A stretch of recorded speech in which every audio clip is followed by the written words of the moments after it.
I had not accepted my role and my responsibility in the choice that I made on the impact that it had on me or my children and how it affected them. I still felt like I had no choice but to go and get this procedure done. I'm really scared, you know, is this going to be painful? She said, oh, it'll be over in a second, and she patted my hand and she said, it'll all be fine, and before you know it, you can go back to normal. Well, I was never normal after that. And I remember driving to the clinic and thinking, this feels wrong. And it was like there was this inner moral compass that was trying to get my attention. And what I didn't realize is that that solution just creates other problems. There is no life that's created by accident, but every life has a purpose. And I realized that my choice was either insanity or just handing it over to God. And from my experience and meeting with the other people going through the healing programs, I started looking around and realizing that this abortion thing wasn't as good for us as we thought it was. And when we really started to pull back the reality and look at the consequences, how it impacted our lives, we can document and we can see that instead of empowering us, it really stripped us of who we were. And as so many of the women say, a part of us died the day our children did.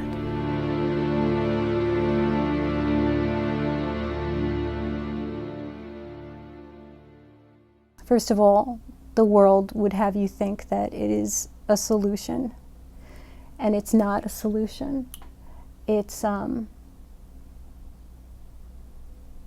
quick fix to something that may be scary and inconvenient. And it's true, you don't have that issue, but there are so many more issues that you have that are not worth it. And you will live with it the rest of your life. There was a lot of shame afterward. As a matter of fact, I developed an eating disorder shortly after. The first thing I did was to binge that night, probably my first real binge. And I was depressed for the rest of the winter, and even today, at this time of year when the leaves are falling, I remember what it felt like. The emptiness and the shame, the grief, and there's no one you can talk to because you did it.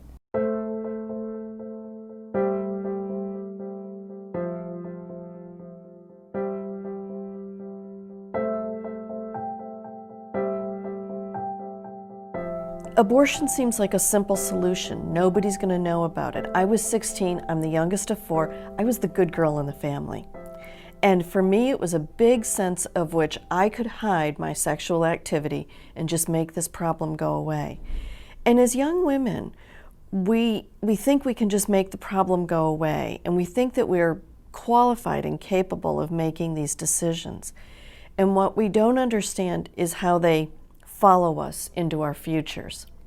Because while we think at the moment of that unexpected pregnancy that this is going to be the solution, what we have found is that we actually exchanged the problem pregnancy for years of problems.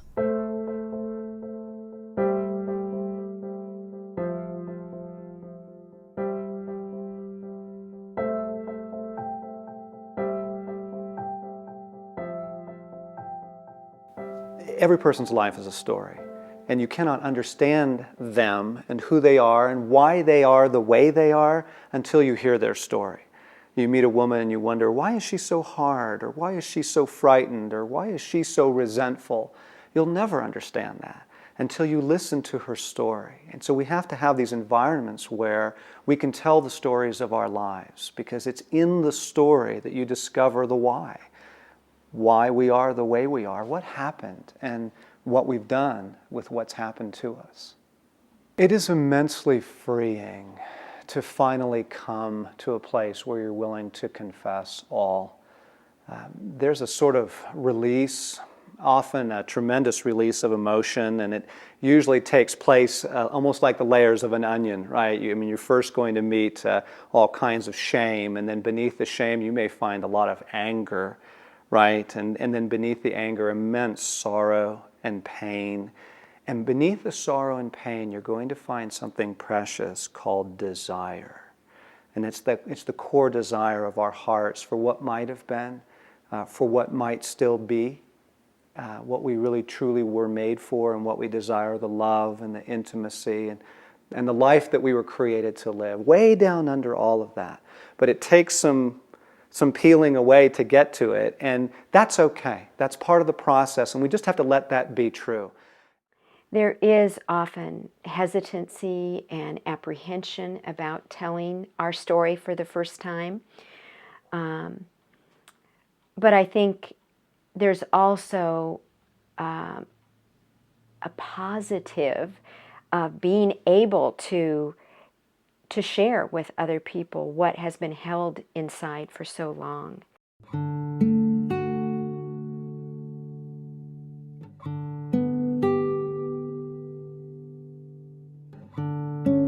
We got pregnant again when our first was about a year old. And he said to me, I really don't think that this marriage could stand another child. And looking back, he was angry at me. And he was angry especially because I was a nurse and I was working full time until the time I had our firstborn.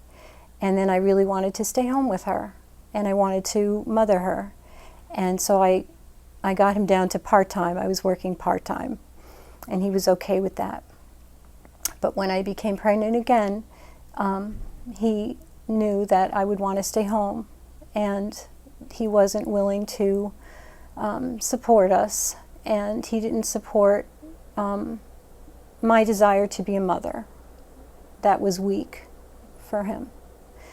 And so he told me that that the marriage couldn't handle another baby, and that he would probably, he insinuated that he would leave.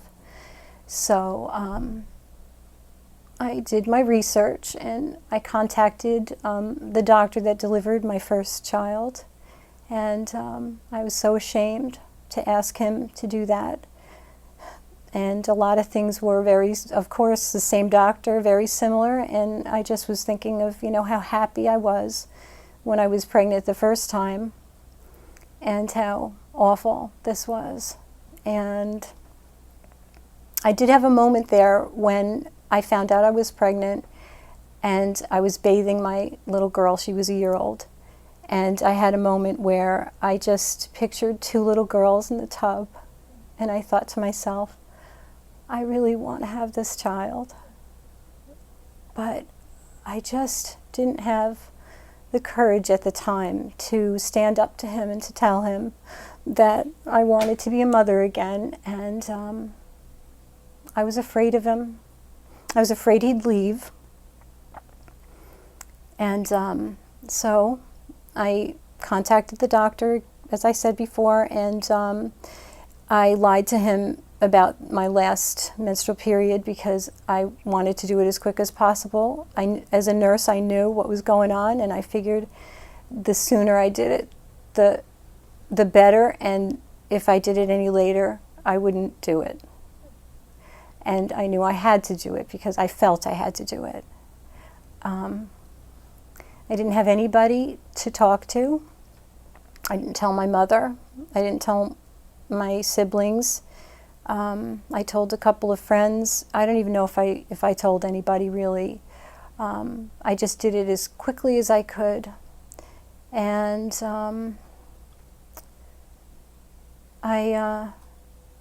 it was this time of year. And I went by myself. He dropped me off. And went in by myself. I was put to sleep, so I really don't remember anything per se that happened. Just being put to sleep and waking up, and it was over. And I was very groggy that day, and I stayed about 5 minutes later than he was supposed to pick me up, so he waited 5 minutes. And when I got outside of the hospital, he was waiting in the car with our daughter, and he started screaming at me that how dare I make him wait. for 5 minutes, that it was a crowded place and people were waiting for him to move, and I inconvenienced him. And so at that moment, something really snapped in me, and I started screaming back at him, saying, "Look, do you realize what you just made me do? Do you realize what I just did? And you have the nerve to yell at me." And from that moment on, I hated him. And I did blame him, even though today, looking back, I know that though I was a victim of his battering, what had happened really was, in my heart, I lost myself. And God really showed me that he made me to be a mother, a nurturing person, a maternal person, and that was beautiful. The big surprise when we begin to listen to the stories of others honestly, openly, vulnerably, is that they are like us, that they've suffered the same things we've suffered, they've done the same things we've done, they've been through the same kinds of things we've been through, and we thought we were the only one. And we certainly thought we were the only one who still carried it somehow, that we're the only one who couldn't get over it, that it still haunts us. What a relief to find that we're not alone.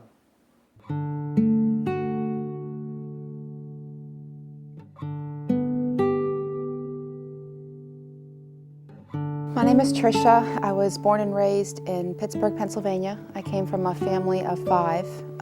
I'm the baby of the family. I have one older sister, a year older than myself, and 2 older sisters and 1 more brother. My family, I thought for a long time, was a normal family. Little did I know, I think every family has some dysfunction in it. And when I started to feel trouble or sadness and just something wasn't right in my family with myself was probably when I was about 13. At 13, my brother was a drug addict, and there was a lot of arguing and fighting in my family because of my brother's drugs. And then I also found out that my sister was pregnant at 16, had a baby, but they moved her to Ireland to have the baby. They kept her over there for a year. The therapist told her it'd be better if none of us knew about it.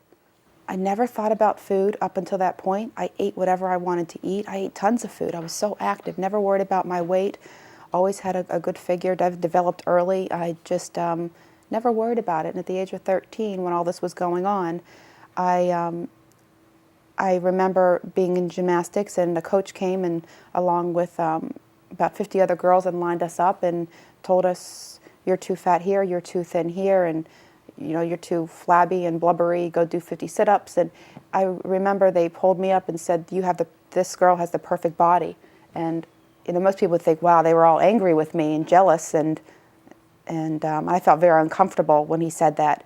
But at the same time, I went home that night. It was Tuesday night. My mom made pizza. It was pizza night, and I didn't have any pizza. For the first time is when I thought about food and thought about not eating it.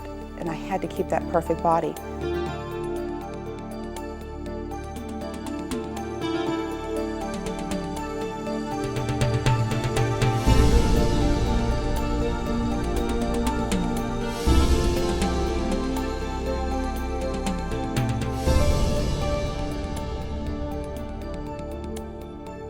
He was my fiance. I ended up getting pregnant. And I thought, I could not have this baby. Number one, it's probably going to be disformed from all the abuse that I did to my body. Number two, I couldn't take care of a child. And I didn't want any other problems in my life. I had enough to deal with. So I remember, I couldn't believe that I was even pregnant. It was so surreal when I looked at that pregnancy test. I still couldn't believe it. And then I went to the doctors and they said, yes, you are. So I went and I told Scott that I wanted an abortion. And he said, whatever you want, I support you. And I said, okay, that's what I want. But I ended up going by myself. He had a business trip he had to go on. And so I ended up going by myself into the city. And I remember being so petrified that my mom's friends were going to be there because there was pro-life protesters outside. So petrified that I was going to get caught. I was walking in, some lady tapped me on the shoulder and said, "Honey, don't do it." I said, "Oh, no, no, no, I'm here supporting a friend. I'm trying to get her out of there." You know, I said, "I don't believe in this either. It's horrible, isn't it?" You know, and just making up this lie. So I went in, I remember laying there, and I remember laying there, and I was just thinking of what I was doing to my mother. I was just thinking, if my mother ever found out, I would just have to try to kill myself again, because she could just not find out. Nobody could find out. And I remember laying there, then I thought, no, okay, you know what, I don't want to do it. But by that time, and it was painful because at that point I couldn't afford to go under, and it was an extra $100 or $200 for them to put you under. So I said, no, I can handle it. And so I didn't get put under. And I remember hearing their Walkman broke or something like that. So they usually play music for you, but it wasn't working. So I had to lay there and listen to this suction, and just halfway through I said, you know what, stop, I don't want to do it. And the nurse came in, and I started screaming and crying, and they're like, "It's too late, it's already done, it's too late." And I said, "No, I don't want to." And so so I did it, and I remember laying afterwards and going back to the recovery room, and I was just vomiting. I was so sick. I think I was more sick about what I had done. I remember laying there, and then I just stopped crying, just got up. It was a sunny day, and I just walked out and went to my car. I felt like everybody knew what I had just done. I walked out, went to my car, and drove home, and I never talked about it from that point forward. I don't even know how many months later it was. I got pregnant again with the same guy. And I thought, oh God, I can't go through. And at the time I was still bulimic. I was still in my midst of binging and purging. And I couldn't believe that I was pregnant again. And I thought, you know, I can't go through an abortion. You know, I'll have the baby. And I decided to have the baby. And then it ended up that I ended up miscarrying because I couldn't even stop the laxatives or the binging and purging when I knew I was pregnant. It was probably another 6-7 months later, I don't even know, I got pregnant again. I look back now, I'm such an idiot. I just, you know, you just think that it's never going to happen, or it happened once, it's no way it's going to happen ever. It's not going to happen again to me. And I got pregnant a third time with the same guy. And I thought to myself, oh, I'm bulimic. I already had an abortion. I already had a miscarriage. I mean, if I felt like killing myself, it was definitely at this time again. I thought about it. I thought I couldn't hurt my parents again. So then I decided I didn't know which one was worse, whether to have an abortion again or to have a miscarriage. I tried to weigh it. I prayed so much. Which one should I do? Should I miscarry? Or should I, because I knew I was going to miscarry because I couldn't stop binging and purging. Or should I have an abortion? And so I decided, you know what, I'm going to have another abortion. This time I'm going to go under, though, so it won't be as bad. And so as much as I'm in pain, over the last 6 months, there's been a tremendous amount of healing. I think sometimes I'm unable to deal with the abortion issue and how I feel about that because of my bulimia. My bulimia keeps me from feeling things. So I think as my bulimia heals, which it is, I'm going weeks now without binging and purging. And again, that's a miracle in itself. And I think I have to start working on that before I can start dealing with the issues of abortion or maybe my guilt.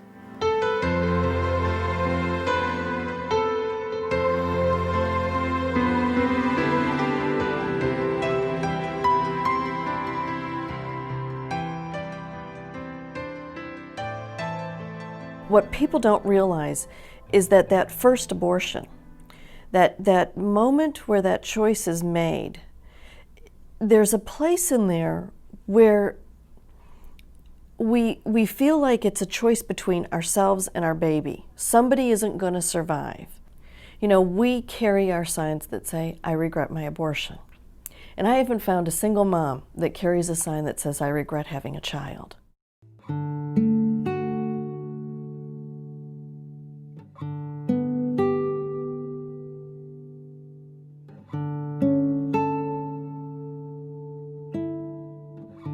My name is Heather.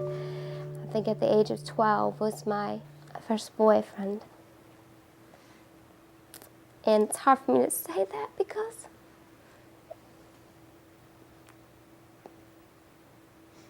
now at the age of 27, a 12-year-old doesn't have a boyfriend. Or shouldn't have a boyfriend. I was sexually active at the age of 12. The first time that I lost my virginity was when I was 12, but I was also on acid, so drugs were also introduced to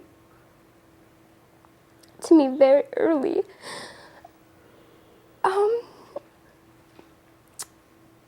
And in that, there's a type of shame or hardenedness of the heart that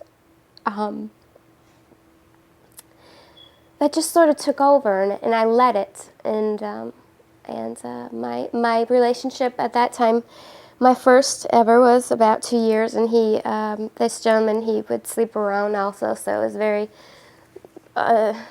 just not good. And by the time I was 14, I truly saw myself as more worthless than I did even going into it, even going into that relationship. So I think that drugs and alcohol played a big part in for a long time, as long as I can remember, for substituting pain with, or disassociating myself with real life. By the time I was 18, I had gotten pregnant by a gentleman that I was just dating in high school, and we were our seniors, and he was going off to college, and he hadn't said anything. I said later that I was pregnant, and I knew right away what I was going to do. And it seemed to be all right with the gentleman I was seeing at the time that, ironically, now is my husband. I went with a friend.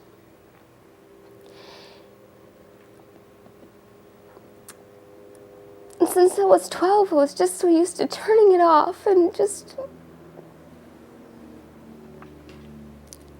knowing how to just get away and not really consider myself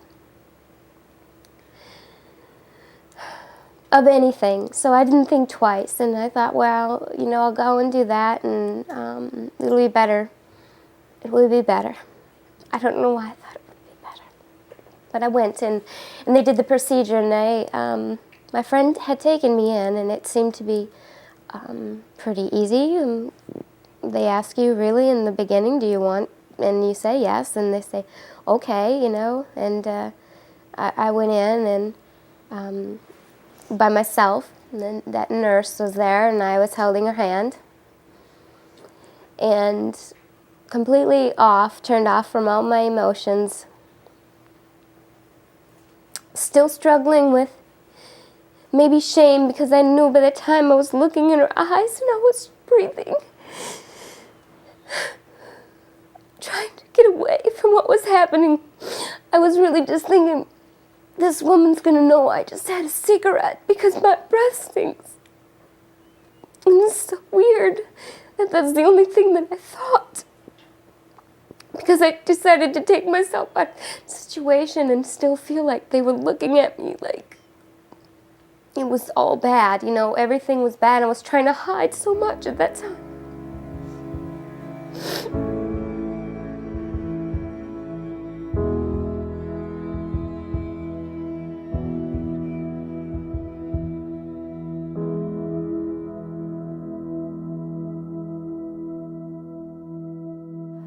I went again.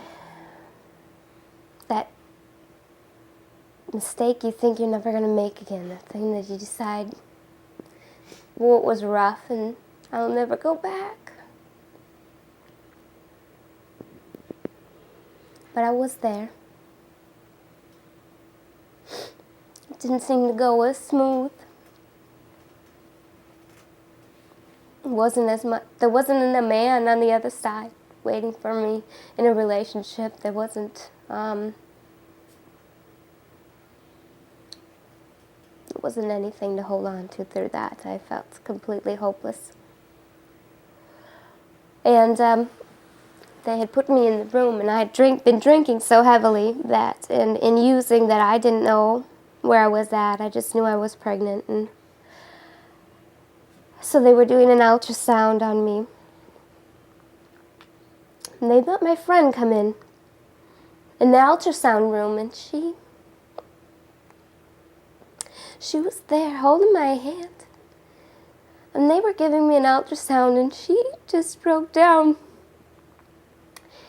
And I wasn't looking. I was over like this, just looking at her for support, and I saw her face.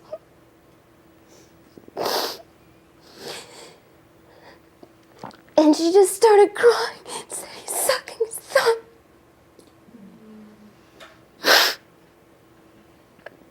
And I told her to shut up.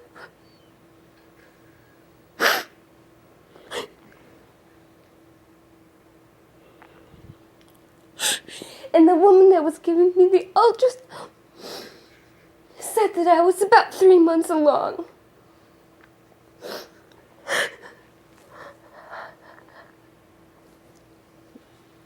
And I didn't want to hear any of it. And they took me back in the room to do some more counseling to see if I was sure if I wanted to do this. And all I could keep saying was yes. Yep. We went in there and it was done. And it was just as painful. It felt even more painful than the last. And there was no anesthetic, and it was a Planned Parenthood, and they just give you a number, put you on the table. For some reason, I had another chance to see that that baby was real inside of me before I had the decision to make it. So it was like I made the decision twice, knowing that it was a baby.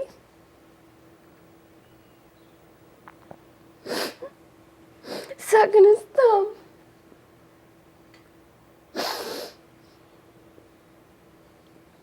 And I still did it. And they were done suctioning, and I couldn't help but say, "Are you done?" And this woman was over under a microscope, and she said, "We just need to know if we got it all." I was driving out of there with my friend, and I wanted her to go instantly to get me a couple bottles of wine so I could get the heck out of there. And I drank that bottle of wine, and I still felt so much pain.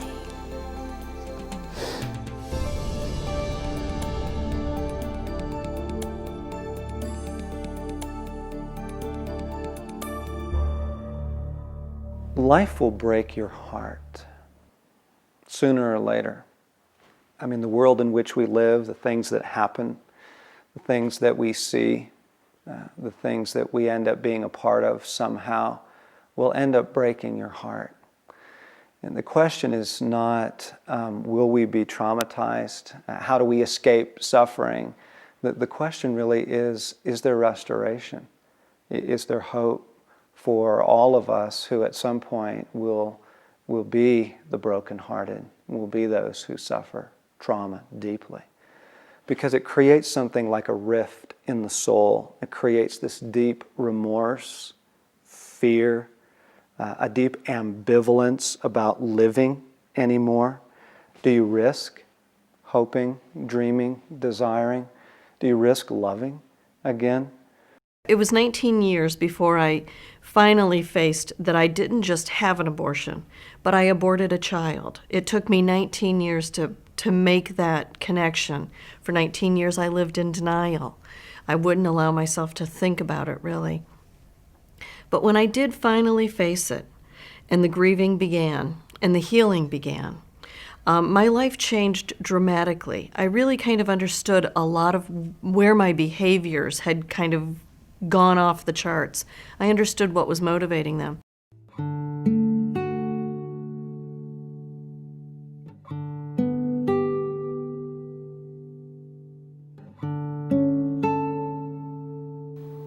grew up with a strict mom and 2 older brothers. I'm the baby. And I grew up remembering my mother didn't trust me, or she wouldn't allow me to, like, have a lot of friends. But there's one particular thing I remember when I was younger, that it seemed like she protected me a lot. But one day somebody was staying over the house, and I remember, because I hadn't shared this with my mother, I remember being touched in places a little girl shouldn't be touched in.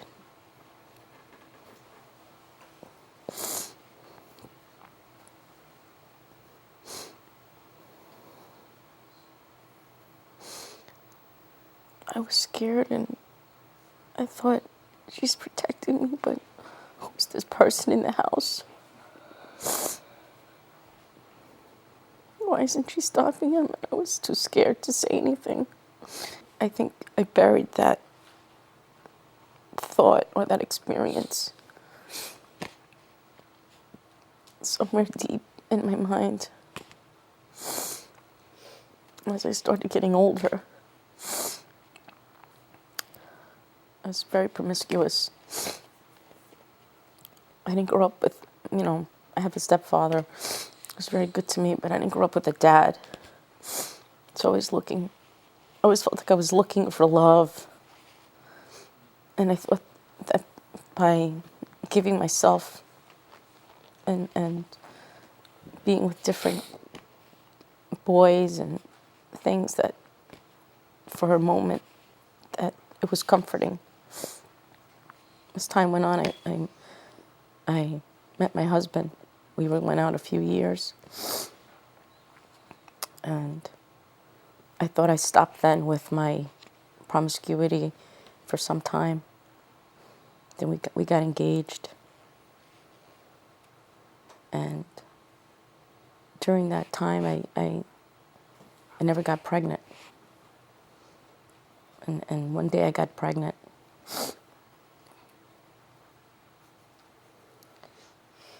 And I struggled with a lot of things because I was on medications and that caused birth defects, and I wasn't grounded, and I couldn't go to my mom, and I had no one to turn to. So I was afraid of what would this baby be like because of the medication I was on. And I remember having to turn to my fiance at that time and saying, I think I have to get an abortion. But I struggled with it because I knew it was wrong, but I had no one to turn to because I couldn't really trust my mom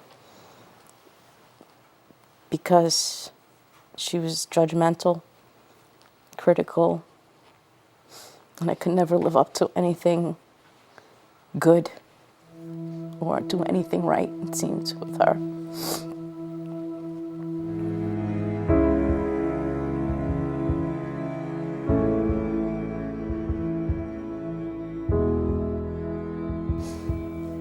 And it was a very dark time.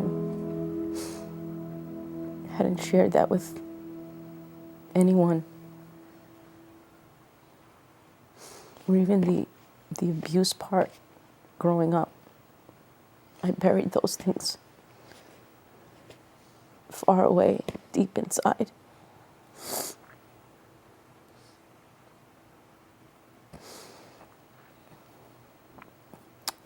We got married.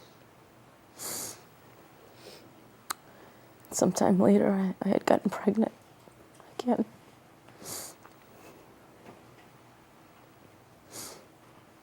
Only to be in the hospital. And I gave birth to a little girl prematurely. And I remember my mom came, and my husband came to the hospital They couldn't do anything for me. So I was in labor. And I just turned around and I said, God's punishing me because I had an abortion. And so I held my daughter for a little while, and she died in my arms. That was very painful, because the guilt of what I did before came up again. Because I felt a little guilt when I had the abortion, but I buried that somewhere.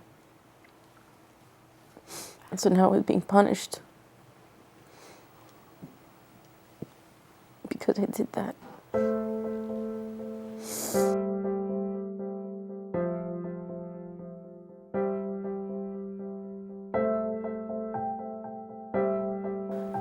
I was mad at God for a while. But then I would just pretend and go to church like everything was fine. And then I disconnected myself from him because I fell into being promiscuous again during the course of my marriage.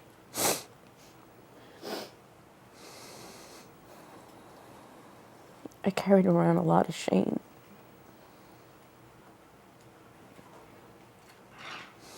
A lot of lying. I was good at lying. I was good at lying and just believing all my lies. I was good at pretending. Good at not having a great relationship with my mom. Always wondering who my dad was. Always wondering, why am I always looking to another man? I'm thinking it's better. That marriage ended. It lasted for many years, and it was a roller coaster ride of emotions and mental abuse. And so I wonder, am I ever going to be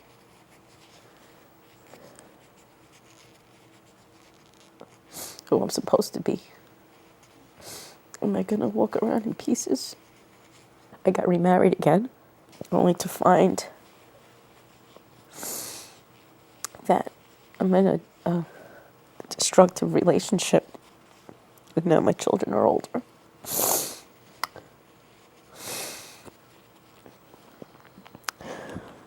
And I feel like there's no escape. I feel like I made another bad decision. And I'm being punished for it. There's no way out.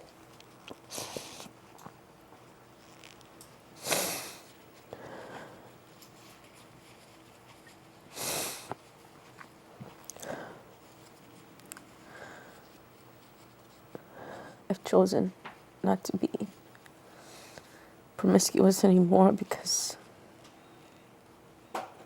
that's not what I want for myself or my kids, because it's not good.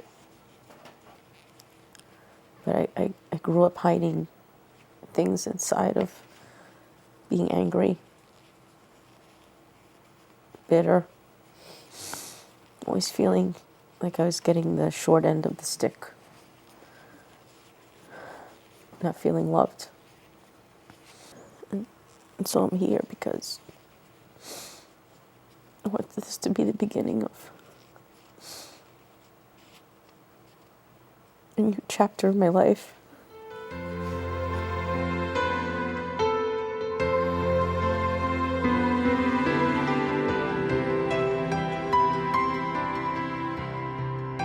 When somebody is abused as a child, you have to remember what a child is. A child is somebody who is being shaped. They're malleable. They don't know very much. And so if during the course of being shaped, they are sexually abused, particularly if it's a repeated thing in their lives, the abuse becomes one of the most shaping influences. And so it is out of the context of the abuse the child learns what is good and bad, what love is or isn't, what trust is or isn't, and who they are. And oftentimes, perpetrators will tell the child, you know, if you weren't such a bad little girl, I wouldn't have to do this to you, or something of that nature. And so those things become the control beliefs for the person in the future, for their view of themselves, for their view of the world, and for their view of God. Abortion is a deep grief, a profound loss, and even for many women, a very dangerous trauma that they spend years and years reenacting and re-experiencing throughout their life in ways that they shame themselves, in ways that they re-experience the trauma by multiple abortions, to have 8, 9, 10 abortions. That's not unusual. Repetition is one of the greatest indicators of trauma. I saw very quickly that abortion is a wound to the soul, and that all my therapeutic techniques and that all the things that I had learned in school were kind of lame to even treat this problem. Because when there's a wound to the soul, it requires a spiritual process for healing. The deepest question any woman ever asks is something like this: am I lovely? Do you see me? And are you delighted in what you see? It's why as little girls, they wear the twirling skirts, you know, and they sing the songs and they play dress up and all of that. They want to be seen, and they want to know that they really are someone to be delighted in. Now that question is still there. I mean, as a woman, you still carry that question, and you must take that question to God and ask Him, how do you see me? Do you see me now? And what do you think of me as a woman? And you will be stunned by what He says to you, because He calls you His beloved. He says that He is captivated by you, that you are His delight. But to hear those words personally from Him is a key part in the restoration process. To disown an old identity, an identity that in many ways was given to us, and to accept a new identity, one that is given to us by the one who knows us best. I know for me, I was alienated from God for 15 years, thinking that I could never be forgiven, and how could God ever forgive me for what I had done. I had a late-term abortion.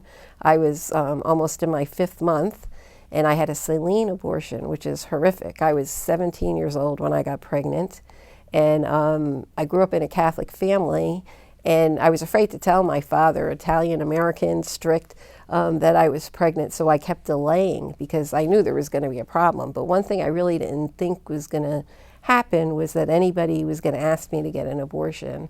And what happened was completely opposite from what I thought was going to happen. My father kicked me out of the house and told me to forget that I was his daughter, and that he was going to forget I was his daughter.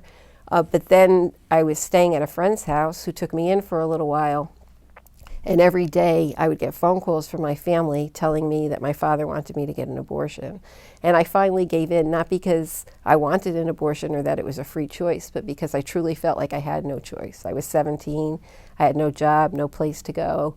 And I like to say here all the time that it doesn't matter if somebody forced you to have an abortion, and it doesn't matter, you know, how far along you were or even how many abortions you have, because our healing is about God and who He is and what He's done for us, not about us and who we are and what we've done. And I think it's so important for women to realize that, because it's so easy to get caught up in the post-abortive thinking of, oh, I had more abortions than her, or oh, I was a worse person than her, so God can't forgive me, or oh, you know, there's always a million reasons not to accept God's mercy. And that's why I think it's just so important to focus on Him and what He's done. Someone once said that forgiveness is setting a prisoner free and discovering that the prisoner was you. All of the pleadings in the Bible, Old and New Testaments, for forgiveness, and then finally through Christ Himself, where He says, forgive others as I have forgiven you. All of that urging toward forgiveness is really for us, ultimately. It's really because to stay in a posture of unforgiveness, whether it's toward another or toward yourself, is to remain in prison. It's to remain captive to that unforgiveness. And God wants our hearts free. He wants us unfettered, unchained, released from all of that. And so the urging that you hear is not so much a moral, you'd better do this. It's more, please, on your behalf, let this go. Let it go. And with that, this is very important, we stop making the agreements that we've been making all our life. The agreements that go, I can never be forgiven for that. The agreements that go, I'll never forgive myself for that. Those are actually like vows. They're these deep inner vows. They're like resolutions, and they're not good. They're not healthy.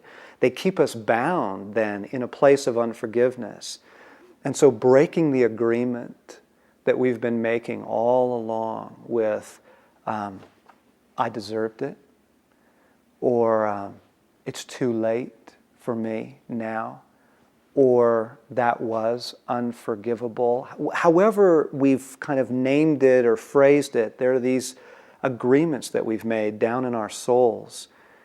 And in order to receive forgiveness, and in order to allow forgiveness to come and allow us to offer it to others, we also have to break those vows and to say, no, that is untrue.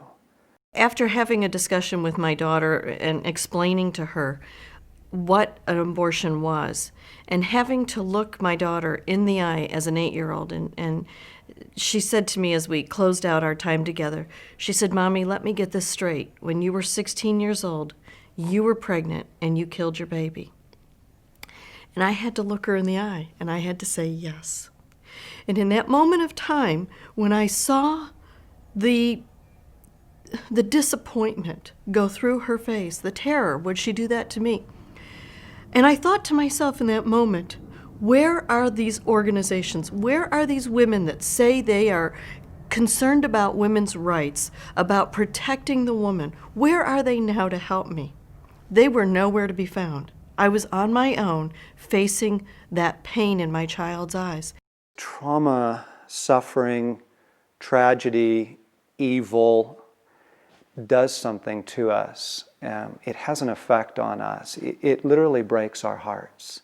That there is this deep rift in the soul now that nothing seems to touch. No words of comfort, no amount of alcohol or food or distraction seems to mend that wound. And Jesus says, yeah, that's right. Your heart is broken. I understand that, and I can mend it. I can heal that. If you will let me in, if you will give me permission, then he comes. And he does something that might be the most beautiful act on earth. He actually takes the human heart, and in the power of his love, and in the power of his presence within us, he comes. He takes our permission, and he mends our broken heart, and he sets us free. God is crazy about you. God is completely and utterly crazy about you. He loves you. You're his little girl, and he just wants the best for you. And he wants nothing to come in the way of that. And he knows that the lies that you're telling yourself are coming in the way of you experiencing the most amazing love you could ever experience. The real life-givingness of a woman's body is not even the bearing of a child. That's just the symbol. The real life-givingness of a woman's body is something mystical, spiritual. There's a spiritual fertility every time a woman says yes to God. One woman's yes changed the whole universe. Your yes can change the whole universe too. Be not afraid to open that place where something horrid happened, a death-dealing act. Be not afraid to open that wound to Jesus so that he can turn that place back into a place of life-giving glory. Be not afraid, be not afraid, be not afraid. I can hear her talking with a friend. I think it's all about me. Oh, how she can't have a baby now. My mommy doesn't see that I feel her breathe, I know her voice, her blood, it flows through my heart.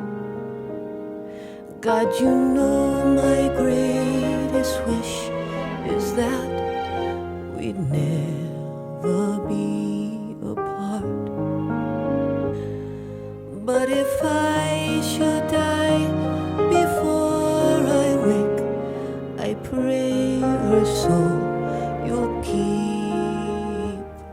Forgive her, Lord, she doesn't know that you gave life to me. Do I really have to say goodbye?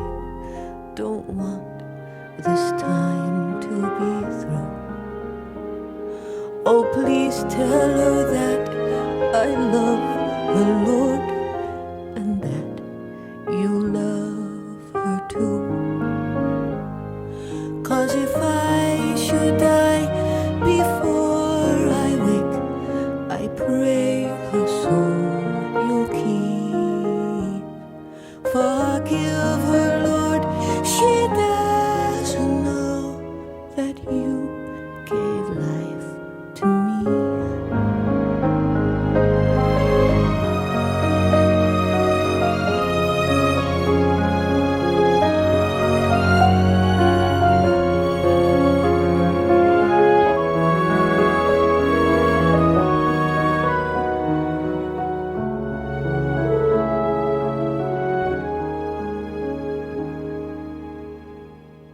On the days when she may think of me, please comfort her with the truth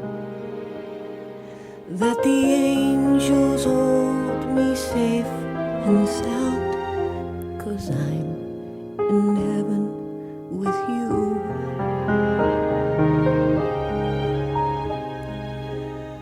I'm in heaven with you.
It is my hope that you have been personally touched and moved by this program. We produced it as a healing tool to bring healing for the many people struggling with post-abortion trauma. If you're hurting from an abortion, know that you are not alone. You can call the National Helpline at 866-482-5433. There you will find people who have experienced trauma from abortion, but have also found healing and hope. They'll talk to you and help you find a local support group in your area, and they're available anytime, day or night. If you or someone you know is struggling with other traumas such as sexual abuse, eating disorders, and addictions, please contact one of the following care organizations to learn more about their Christ-centered treatment programs. Thank you so very much, and God bless you.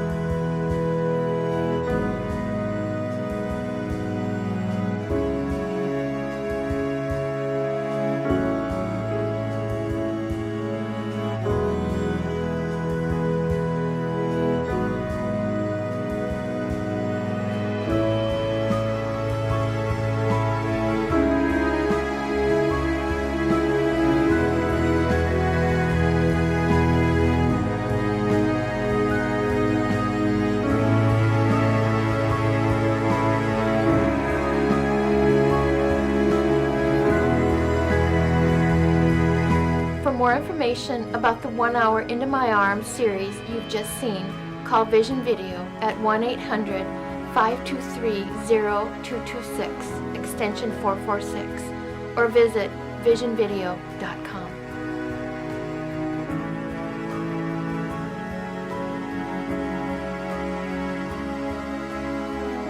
Also available from Vision Video, In the Wildflowers, a 10-part DVD study series for small groups focusing on healing from childhood sexual abuse, includes a 35-page leader's manual and a 120-page participant guide. To order, please call 1-800-523-0226, again, 1-800-523-0226, or go to www.visionvideo.com.